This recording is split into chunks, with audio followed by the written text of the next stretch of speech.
name of the Father, Son, and Holy Spirit. Glory be to Jesus Christ. I'm very, very thankful for the internet today.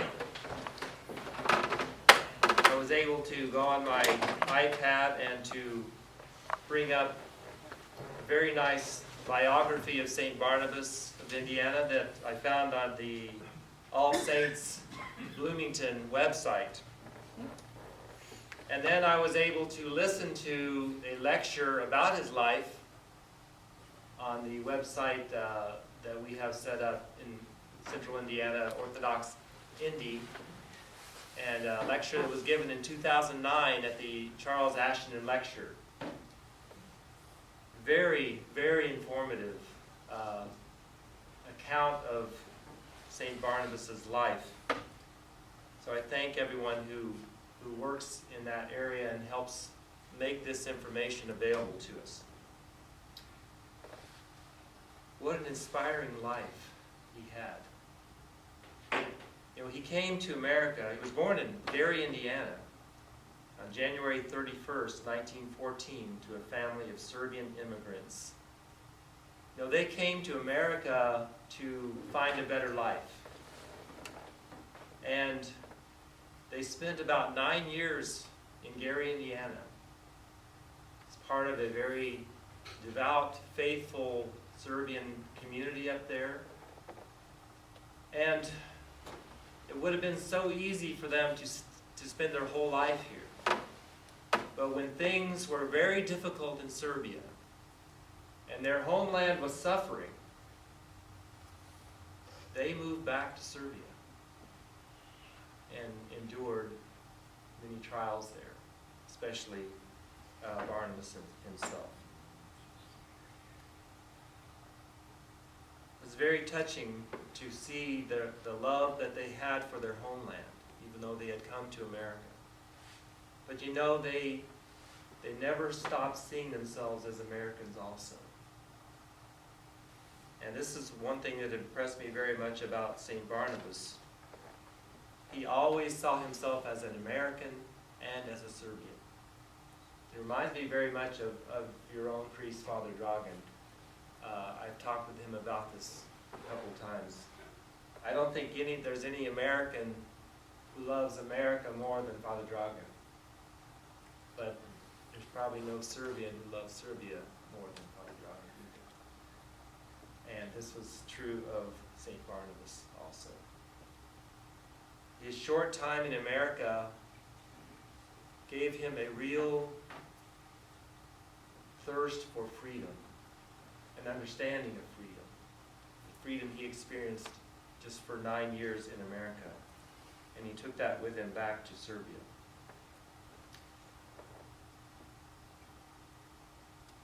The one thing that characterized his life more than anything, I believe, in his ministry to the church and his life as a martyr and as a confessor, was the fact that he spoke the truth in love. He was very committed to the truth in all situations. One account of his life in prison, he was talking with a Roman Catholic priest, and sitting next to him, and an official came by and asked them, "What is a bishop?" He didn't know what a bishop was. And then he moved on, and the Catholic priest said to St. Barnabas, "What an amazing thing. He's an educated person, yet he doesn't know what a bishop is." Well, the official was close by and heard the exchange. And he went back to them and said, "What did you say?" And the Catholic priest said, "I said it's always dark in here." But then he asked Barnabas, what did he say? And St. Barnabas was so committed to the truth, he had to tell the truth. He told him exactly what the man had said. Well, the Roman Catholic priest suffered because of this. He was put in solitary confinement for a period of time, denied some of the things that helped them survive in prison. Later, St. Barnabas apologized to him, asked his forgiveness, but said he had to tell the truth.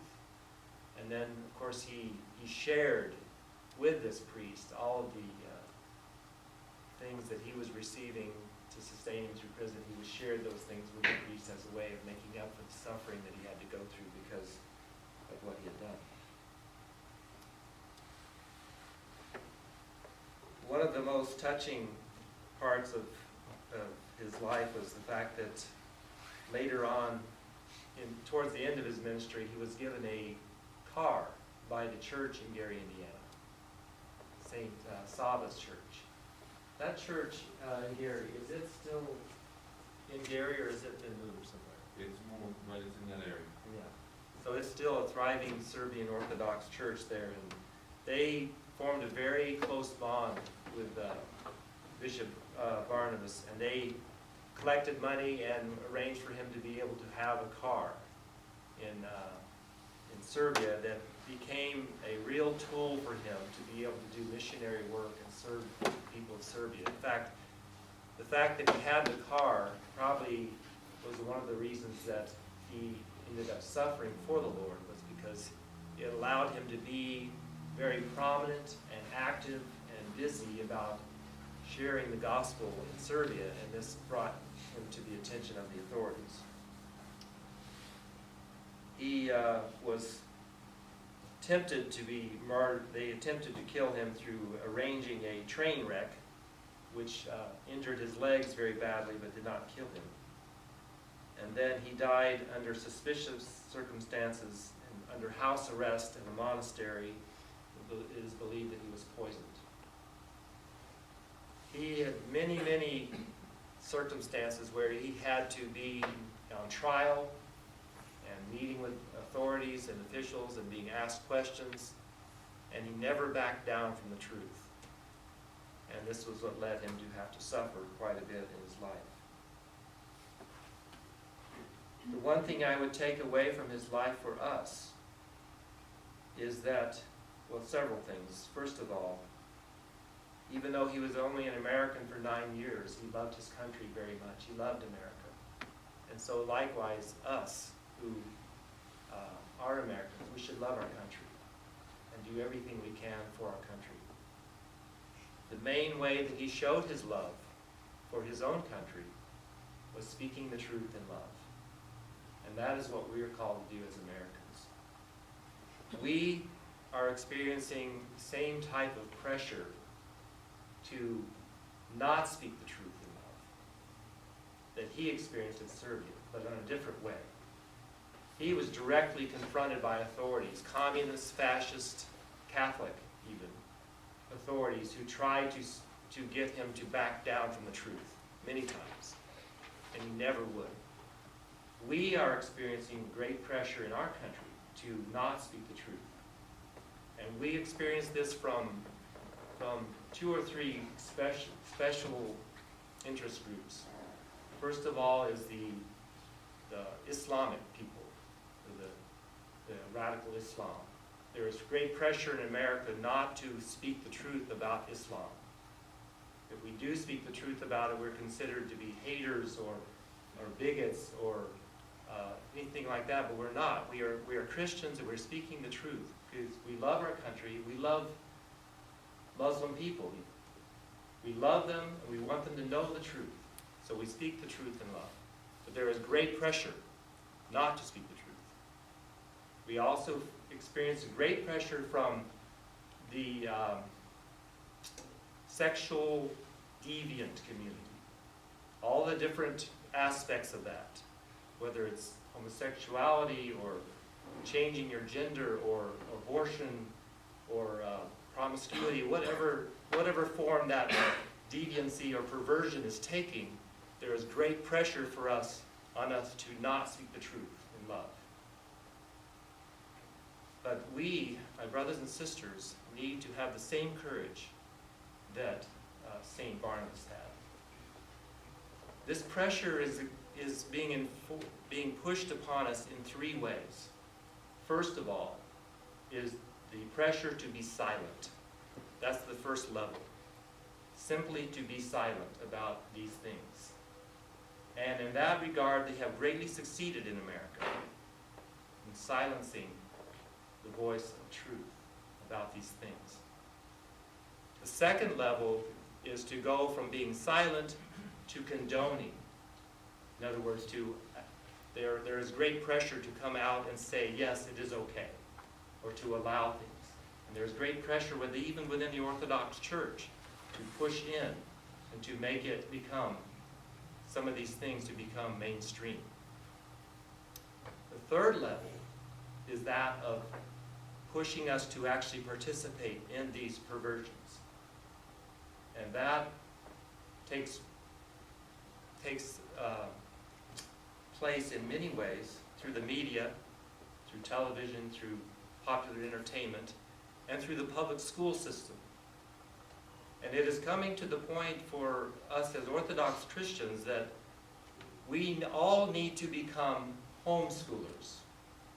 Now, I don't mean that in the sense that everybody has to take their kids out of school, because that is not practical. But whether you teach your children at home or whether you have them in the public school, you need to be schooling at home.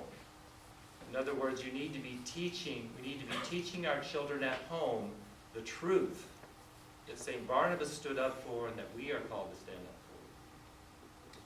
So if your children are in public school, there is going to be great pressure to teach them that these sexual perversions or deviations are okay, that they're normal, that they're just everybody's choice, whatever they do is okay.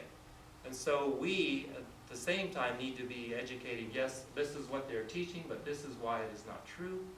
This is what the church has always taught. So we need to be homeschooling in that sense. So that, in addition to all the good things they're learning at school, the math and reading and science, they're also being educated properly about these moral and social issues. It's called speaking the truth in love. St. Barnabas showed great courage, but he never did it in malice. He never showed hatred. He never showed resentment. He never took revenge, but he always spoke the truth in love. And may God help us all to do so as well. In the name of the Father, Son, and Holy Spirit, glory be to Jesus Christ.